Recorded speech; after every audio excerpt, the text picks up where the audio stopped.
আসসালামু আলাইকুম রহমতুল্লাহ।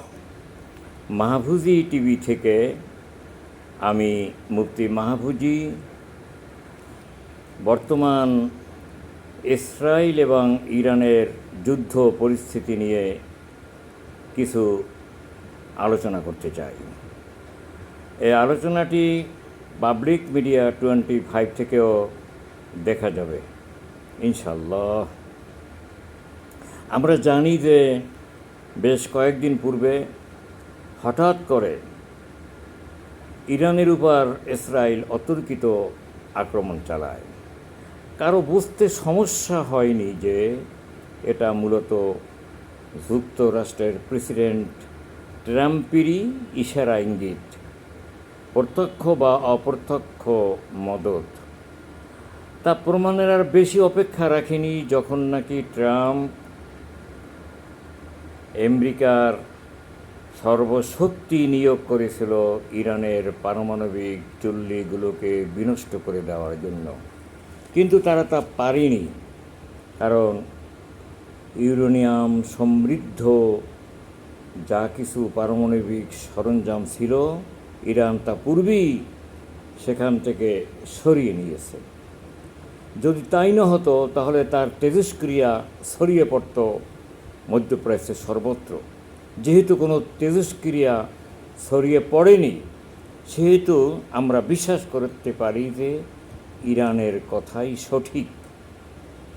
এখন আসুন, ইরানকে শেষ করে দেওয়ার জন্য, পারমাণবিক চুল্লিসমূহ নষ্ট করে দেওয়ার জন্য অথবা সেখানকার শাসন ব্যবস্থা পরিবর্তনের জন্য ইসরায়েল এ কাজটি করেছিল। কিন্তু পরবর্তী সময়ে দেখা গেল যে ঝাঁকে ঝাঁকে ইরানের মিসাইলগুলো যখন তেল আবিবের আকাশ প্রতিরক্ষাকে ভেঙ্গে চুরমার করে দিল, তখন বিশ্বের টনক লেগে গেছে। মুসলমানদেরও এত বড় শক্তি আছে?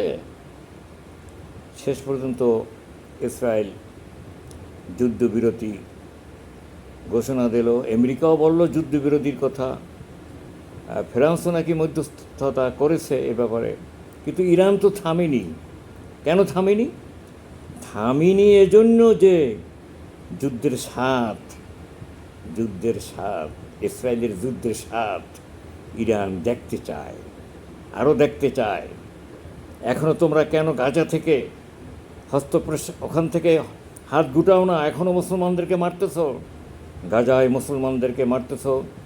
বাইতুল মুকাদ্দাস মসজিদকে এখনও তোমরা সন্ত্রাস মুক্ত, ইহুদি মুক্ত করোনি। কাজে ইরান চায় যতক্ষণ পর্যন্ত এই অবৈধ ইসরায়েলের সর্বশেষ অবস্থানটি বিলুপ্ত না হবে, ততদিন তারা যুদ্ধ চালিয়ে যাবে।